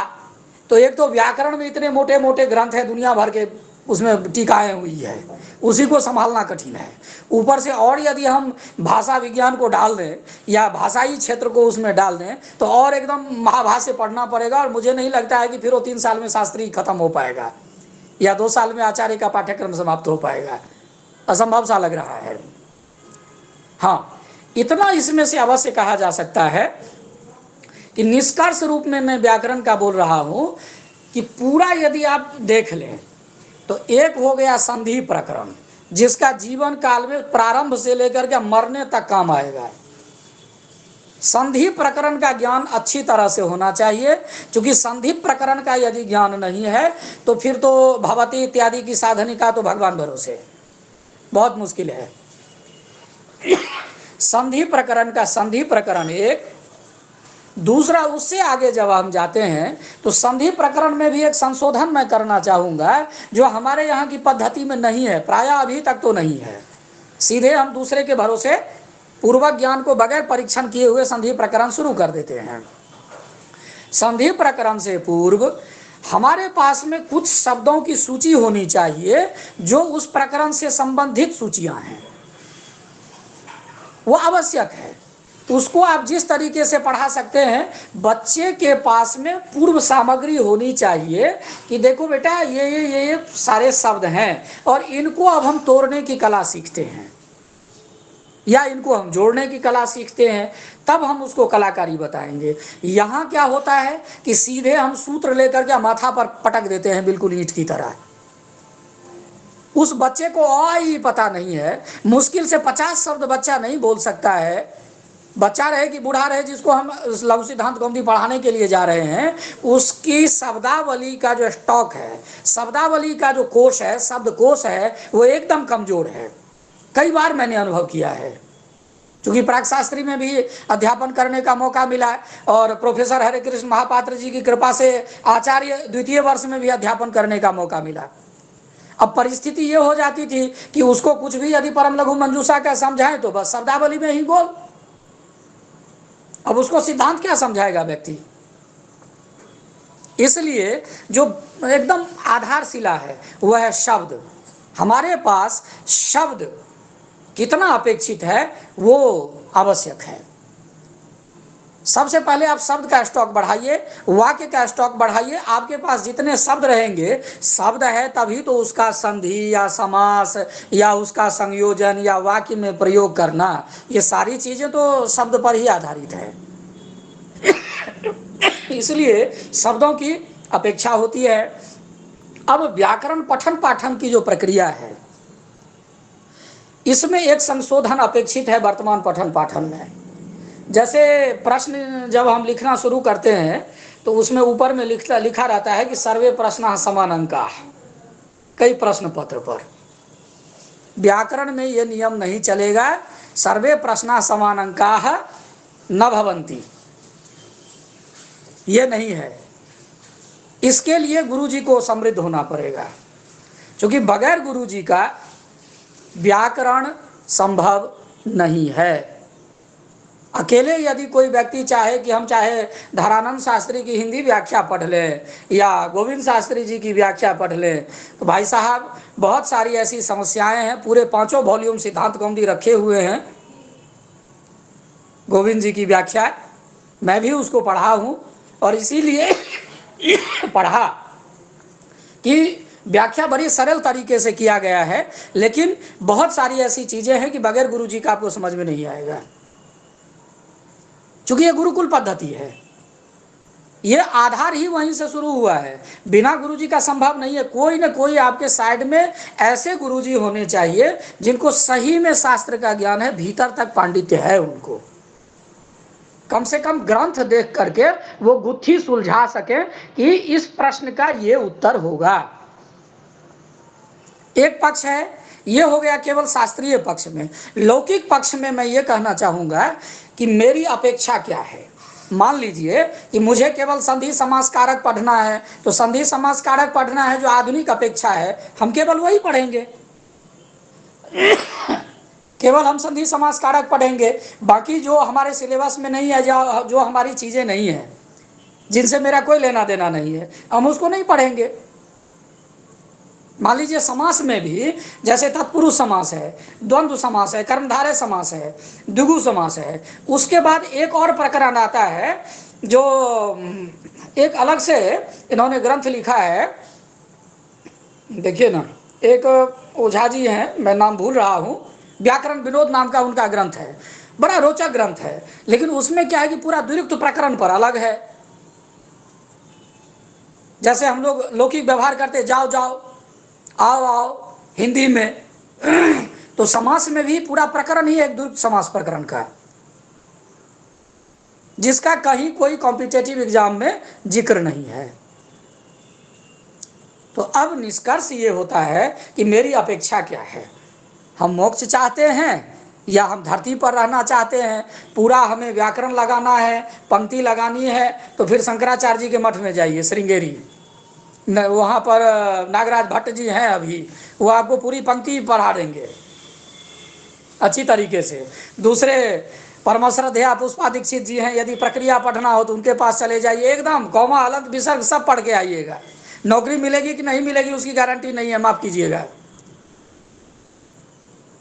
तो निष्कर्ष यह है कि आपकी अपेक्षा क्या है।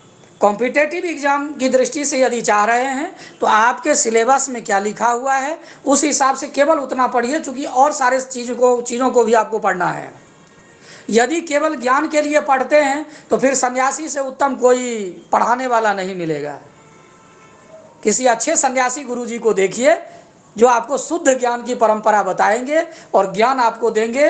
50-50 नहीं चलेगा, अर्धम अर्धम की कोई गुंजाइश नहीं है, इधर भी उधर भी जी नहीं। यदि कॉम्पिटिटर बनना है तो फिर कंपटीशन की तैयारी कीजिए, फिर उसके लिए विपिन भाई साहब जो बोलते हैं उसके हिसाब से आप काम कीजिए, यही परम प्रमाण है। यदि आपको सैद्धांतिक ज्ञान चाहिए तो फिर श्रृंगेरी जाइए, नागराज भट्ट जी हैं या जी महाबलेश्वर भट्ट जी हैं। ये दो मेरी दृष्टि में सच में मूर्धन्य वैयाकरण है, जिनको मैंने नजदीक से देखा है। एकदम अक्षरशः पंक्ति का ज्ञान आपको प्रदान करेंगे, और वो भी निःशुल्क है, 1 रुपए की जरूरत नहीं है वहां पर।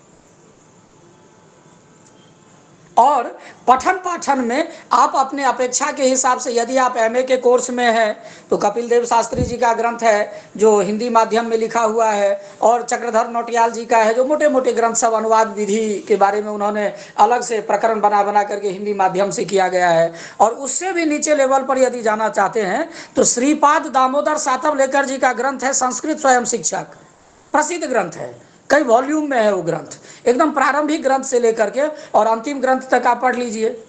उससे थोड़ा सा यदि ऊपर जाना चाहते हैं तो राष्ट्रीय संस्कृत संस्थान, उसमें भी प्रथमा दीक्षा, द्वितीय दीक्षा, तृतीय दीक्षा इत्यादि है। दीक्षा के क्रम में उन्होंने एक क्रमबद्ध रीति से पाठ्यक्रम बनाया है, उसको भी आप पढ़ सकते हैं, एकदम बिल्कुल 0 लेवल से सब पाठ्यक्रम तैयार है भाई साहब, केवल पढ़ने की जरूरत है, पढ़ने वाला नहीं मिल रहा है। मेरे जो गाइड थे उस समय में प्रोफेसर दुर्गाचरण सारंगी जी बड़ी अच्छी बात बोलते थे न्याय शास्त्र के संबंध में, कि एक आंख वाला जो लिख करके गया धरती पर से, रघुनाथ भट्टाचार्य जी के बारे में बोलते थे, रघुनाथ शिरोमणि के बारे में, कि रघुनाथ शिरोमणि एक आंख के मालिक थे। बोले एक आंख वाला जो ग्रंथ लिख करके गया वो 4 आंख से नहीं अर्थ लग रहा है उसका, 2 आंख अपना 2 चश्मा। तो कहीं ना कहीं सच्चाई है। जितने सारे ग्रंथ हमारे भारत में हैं उन ग्रंथों को पढ़ने वाला व्यक्ति नहीं मिल रहा है। अब नया क्या लिखेगा और व्यक्ति, बस पिष्ट पेशनम प्रचलति केवलम, उनमें से थोड़ा लेकर के एक नया तैयार हो गया है। प्राचीन जो हमारे ग्रंथ हैं उन ग्रंथों का अध्ययन करें, बहुत कुछ है उन ग्रंथों में लिखा हुआ है, और बड़े मेहनत करके हमारे प्राचीन विद्वानों ने उसको तैयार किया है। सही में यदि हम निष्ठावान हैं शास्त्र के प्रति तो हमारे प्राचीन ग्रंथों को ही जीवित करना कठिन हो गया है वर्तमान में। नया तो केवल खाना पूर्ति है। धन्यवाद। चलिए, बहुत बहुत आभार, क्योंकि हमारी समय सीमा जो है वह अतिक्रमण करके बहुत आगे बढ़ चुकी है। और अभी जिनका प्रश्न यहाँ पर रखा गया था, आप प्रशासनिक जगत में होने के कारण आप इस दृष्टि से भी सक्षम हैं, जो कि आगे इस पर किस तरह का चिंतन हो आप कर सकते हैं, क्योंकि आप मानव संसाधन विकास मंत्रालय को भी आपने देखा है, बहुत दिनों तक आप वहाँ पर थे विशेष अधिकारी के रूप में, आप गृह मंत्रालय में भी रहे, अभी कॉर्पोरेट मिनिस्ट्री में है, तो आप इन बातों को समझ सकते हैं बेहतर तरीके से। आपने पाठ्यक्रम आदि को भी बहुत बेहतर तरीके से आपने देखा है, और CSU को आपने बहुत करीब से देखा है। खैर, एक अंतिम प्रश्न यहाँ पर आया है डॉक्टर महेश पारिक महोदय का, लेकिन हम चूंकि समय सीमा हमारी अत्यधिक अतिक्रमण कर चुकी है, तो इसीलिए हमें निवेदन ये रहेगा आपके आज के अतिथि से, जो कि अत्यंत संक्षेप में इस प्रश्न का समाधान करते हुए इस कार्यक्रम की संपूर्ति की ओर हम लोग जाएं। और हमारे पास अगला 10 मिनट टाइम है, जिसमें कि 4 मिनट अधिकतम हम लोग यहाँ पर व्यय करेंगे। उसके बाद धन्यवाद ज्ञापन का कार्य पूरा होगा, और ये 40 के अंदर हम लोग खत्म करेंगे। तो प्रश्न ये है कि संस्कृते रोचकता उत्पादयितुं के उपायाः स्युः, ये इनका प्रश्न है। अत्यंत संक्षेप में ये बताएंगे, जिसमें कि पहले भी प्रश्न जो आया था, जो कि व्याकरण को कैसे सरल बनाया जा सकता है, उसको भी आप कंपाइल कर सकते हैं। देखिए, इसमें व्याकरण को रुचिपूर्ण बनाने के लिए हमें 2 चीज़ों को ध्यान में रखना होगा। एक तो ये शिक्षक की अपनी योग्यता है, कहीं कोई उसकी प्रक्रिया तो लिखी नहीं गई है कि व्याकरण को रोचक कैसे बनाया जाए, इसका कोई न शास्त्रीय आधार है न कोई लौकिक आधार है। ये जो पढ़ाने वाले व्यक्ति हैं जो गुरुजी हैं उनका स्वानुभव या जो गुरु परंपरा से प्राप्त उनका ज्ञान है, उस पर निर्भर करता है कि हमारे सामने में पात्र कैसे हैं, किन बच्चों को हम पढ़ा रहे हैं, उनका स्तर कैसा है, और उसी प्रकार से हम उदाहरण का चुनाव करें। हाँ, इसमें एक अवश्य ध्यान में हमें रखना है कि जो भी ग्रंथ में लिखा हुआ उदाहरण है उसको तो हम अवश्य पढ़ाएं, क्योंकि वो बड़े क्रम से लिखे गए हैं।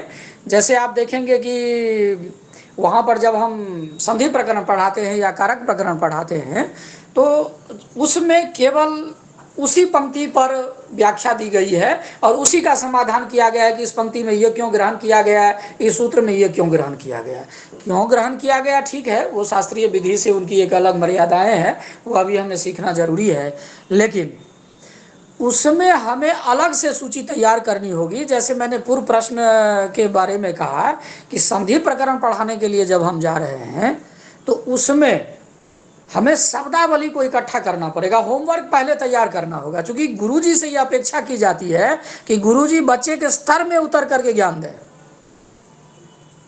और यह हर प्रकरण पर लागू होता है। हम लोग क्या करते हैं कि अपने केवल मेहनत को बचाने के लिए, ये कटु सत्य है, माफ कीजिएगा इसके लिए, अपना परिश्रम ना लगे इसलिए केवल वहां की जो पंक्ति है उस पर थोप देते हैं कि अरे इससे ज्यादा कोई बता पाएगा क्या। वहां उसकी अपेक्षा ही नहीं है, वहां अपेक्षा केवल इतनी सी है कि सूत्र लीजिए व्याकरण का, और उदाहरण आप अन्य भी तो ले सकते हैं ना। सूत्र में हम परिवर्तन नहीं कर सकते, असंभव है। सूत्र की न व्याख्या में हम परिवर्तन कर सकते हैं, नहीं तो सब गड़बड़ हो जाएगा।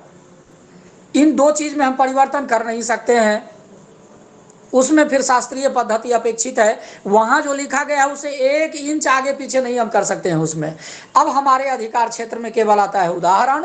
उदाहरण का चुनाव हम करने में स्वतंत्र हैं। जो उस परिसर में उदाहरण आता है उस उदाहरण को हम बच्चों के सामने जब प्रस्तुत करेंगे निसंदेह रोचकता उत्पन्न होगा उसमें। नहीं तो इत्यन्वया भी तो पढ़ा सकते हैं ना वहां पर। वहां ये मत आप बताइए कि ये अची का ग्रहण क्यों किया, संहिता का ग्रहण क्यों किया, ये सब कुछ बताने की अपेक्षा नहीं है। जब बच्चा आगे बढ़ेगा स्वतः वो समझ जाएगा कि संहिता का ग्रहण क्यों किया गया है, क्यों किया, यही तो आफत की जड़ है। अभी केवल हमें इतना बताना है कि आप नए नए उदाहरण को ढूंढिए जो समाज से भी संदर्भित हो और व्याकरण से भी, चूंकि होगा कोई न कोई शब्द ही, तो जो आपकी परिसीमा में आता है, आपकी परिधि में जो उदाहरण आता है, उदाहरण से ही तो सब कुछ हो रहा है। जितने अभी भारत में जनरल लाइन में जो कुछ हमारे शिक्षक हैं, चाहे फिजिक्स पढ़ा रहे हैं या पटना में भी कुछ शिक्षक पढ़ाते हैं, काफी फेमस शिक्षक हैं, उसका एकमात्र कारण है उनका उदाहरण। फिजिक्स में कोई एक शब्द नहीं वो बदल सकते हैं, एक भी नियम को नहीं बदल सकते हैं, ना किसी थ्योरी को बदल सकते हैं। थ्योरी सब साइंटिस्ट का दिया हुआ है। शिक्षक केवल इतना करे कि उस थ्योरी को, उस सिद्धांत को रोचक माध्यम से, रोचक माध्यम कैसे उत्पन्न होगा, व्याकरण में रोचकता उत्पन्न करने के लिए केवल और केवल आपको उदाहरण ही एक रास्ता बचता है। क्योंकि व्याकरण के सूत्र में परिवर्तन कर नहीं सकते हैं। व्याकरण की व्याख्या को आप जितने प्रकार से बोलिए वो आपकी शब्दावली है, कहने का तरीका अलग अलग हो सकता है, लेकिन मौलिक सिद्धांत तो वही रहेगा। स्वतंत्र कर्ता यदि हम बोलते हैं तो परतंत्र तो कर नहीं देंगे, वहां पर स्वतंत्र कर्ता ही रहेगा। प्रातिपदिकार्थ लिंग परिमाण वचन मात्रे प्रथमा यदि हम बोलते हैं तो प्रथमा प्रातिपदिकार्थ लिंग परिमाण वचन मात्रे तो होगा नहीं, सूत्र का क्रम तो वही रहेगा, उसमें कोई परिवर्तन नहीं हो सकता है। किंतु हम उदाहरण परिवर्तित कर दें, यही एक हमारे लिए रास्ता है रुचि उत्पन्न करने के लिए। विद्यार्थी के स्तरानुसार शब्दों का चयन करके हम होमवर्क करके गृह कार्य पूरी करके यदि हम कक्षा में जाएं तो बच्चे भी रुचि लेंगे उसमें कि नहीं गुरुजी हमारे बहुत अच्छे हैं, व्याकरण का सूत्र भी उठाते हैं और उदाहरण भी अच्छे अच्छे देते हैं वहां पर। तो इस प्रकार से शुद्धि उपास्य को छोड़ करके आप इत्यन्वय भी पढ़ा सकते हैं। तो इस प्रकार से हमें और भी उदाहरण को एकत्रित करते और फिर उस व्याकरण के प्रकरण को आगे बढ़ाना चाहिए। धन्यवाद जी साहब, बहुत बहुत धन्यवाद। आज जितने भी प्रश्न आए थे हमारे पास, चयनित प्रश्न यहाँ पर हमने उपस्थापित किया और चूंकि समय सीमा का अतिक्रमण हो रहा था, उसका कारण भी आज था, जो कि एक तो रोचकता इतनी अधिक थी, जो कि दर्शक दीर्घा से बार बार प्रश्न आ रहा था जो नहीं आप बहुत रोक टोक मत करिए। तो मूल रूप से दर्शकों के लिए ही यह होता है। और उसमें भी दर्शक दीर्घा में हमारे वरिष्ठ गण भी यहाँ पर उपस्थित हैं, जैसे हमारे विभागाध्यक्ष महोदय प्रोफेसर रिपुसूदन सिंह महोदय। आप निरंतर जुड़ने का आपने प्रयास किया, जुड़े हुए हैं, लेकिन दर्शक दीर्घा से जो ये मेन स्ट्रीम दिया गया है वो कुछ टेक्निकल इस तरह का इशू है, जिस कारण से उनका वीडियो और ऑडियो नहीं ऑन हो पा रहा है। तो उनका भी फोन आया था आशीर्वचन के लिए, तो उन्होंने अपनी बात कही है और वो निरंतर सुन रहे थे, अभी भी जुड़े ही हैं। पवन मेहता महोदय का प्रश्न जो चैट बॉक्स में आया था वो दिया गया, महेश पारिक जी का था। इस तरह जो प्रश्न था यहाँ पर उपस्थापित किया गया। चूंकि समय सीमा अत्यधिक आगे बढ़ चुकी है, इस कारण से अब साक्षात हमारी जो मध्य प्रदेश जहाँ आपने सेवा दी है, वहीं की जो हमारी राज्य संयोजिका है और आगामी जो हमारी वेबिनार सीरीज है उसकी संयोजिका है डॉक्टर ज्योत्सना महोदया। आप संस्कृत विभागाध्यक्षा हैं, वहीं पर मध्य प्रदेश में TSR महाविद्यालय है, वहाँ पर आप संस्कृत विभागाध्यक्षा हैं। और आपसे निवेदन है कि औपचारिक धन्यवाद ज्ञापन को यहाँ पर समुपस्थापित करें। ज्योत्सना महोदया जी। धन्यवाद सर। अभी जैसा कि आपने अपने वक्तव्य से ही ये बात कही, आज के जो प्रमुख हमारे विद्वान आमंत्रित विद्वान डॉक्टर योगानंद झा जी हैं, उन्होंने बहुत ही रुचि से और बहुत ही उत्साह से यहाँ पर अपनी बातें रखी।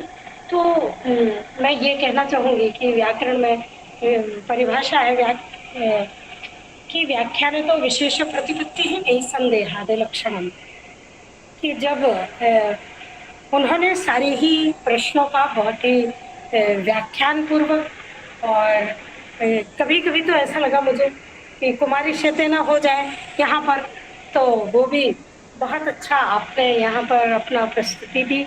और सबसे बड़ी बात ये है कि संस्कृतांतर्वीक्षा के लिए आपने तत्काल उपस्थित होकर के अपने संस्कृति के प्रति जो आपने ये आग्रह आपका दिखा, वो अत्यंत धन्यवाद का पात्र है। मैं उसके लिए बहुत बहुत आपको हृदय से आभार करती हूँ और धन्यवाद व्यक्त करती हूँ। हमारे दर्शक दीर्घा में उपस्थित विभागाध्यक्ष महोदय डॉक्टर रिपुसूदन सिंह सर का धन्यवाद, अन्य जो भी विद्वान जन है उनका धन्यवाद जो दर्शक दीर्घा में उपस्थित है। और ये इसका सुफल और सुंदर संचालन कर रहे हैं डॉक्टर दीपिका दीक्षित महोदय, जो हमें हमेशा ही प्राप्त है और जिनका कर्म से कर्मयोगिनी है, उनका मैं आभार व्यक्त करती हूँ, बहुत धन्यवाद व्यक्त करती हूँ।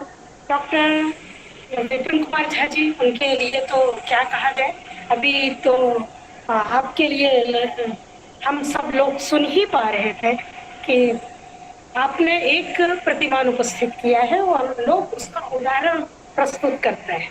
तो ये बड़े सौभाग्य की बात है कि हम सभी लोग आपके साथ मिलकर के वो कार्य कर रहे हैं, कर पा रहे हैं।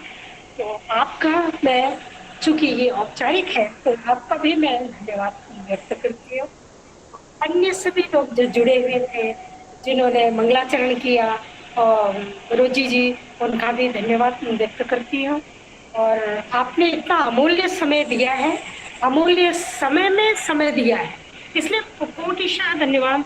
और संस्कृत के लिए जिस प्रकार सरलता के लिए आपने बताया है, मूल ग्रंथों के पढ़ने के लिए बताया है, और कई उदाहरण, और सबसे बड़ी बात कि लौकिक उदाहरण के साथ, और कहीं पर भी आचारवान लगते जन्म का भी उदाहरण देकर के आपने बातें कही हैं।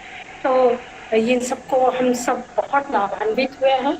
और ऐसा मैं ये बात कह सकती हूँ कि शिक्षा में कौन किस पद पर है ये आग्रह की बात नहीं है, कौन कितना जानवान है ये आग्रह की बात है। तो वो यहाँ पर मुझे आपकी ये जो परंपरा है, परंपरा का आपने पूर्ण ज्ञान निर्वहन करके हम सबको लाभान्वित किया है, इसके लिए मैं हृदय से आभारी हूँ। हमारी संस्कृतांता दीक्षा टीम इसके लिए आभारी है। हमारे तकनीकी टीम का भी धन्यवाद, उनके लिए भी मैं हृदय से धन्यवाद करती हूँ कि वो लगातार हम सबको जोड़ करके रखते हैं, क्योंकि इन सब चीज विषयों में हम लोग कुशाग्र हैं ऐसा मैं नहीं मानती हूँ। तो सभी का मैं हृदय से धन्यवाद करती हूँ, आभार व्यक्त कोटिशः धन्यवाद। धन्यवाद। अंत में सामूहिक मंगलाचरण से इस के कार्यक्रम की संपूर्ति होनी है, तो सभी सामूहिक रूप से ओम सर्वे भवन्तु सर्वे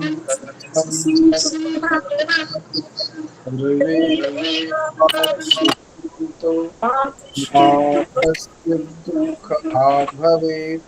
ओम शांति शांति।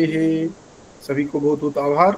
इसी के साथ आज की सभा को यहीं आज की अतिथि की अनुमति से संपूर्ति की ओर ले जाता हूँ। सभी को धन्यवाद।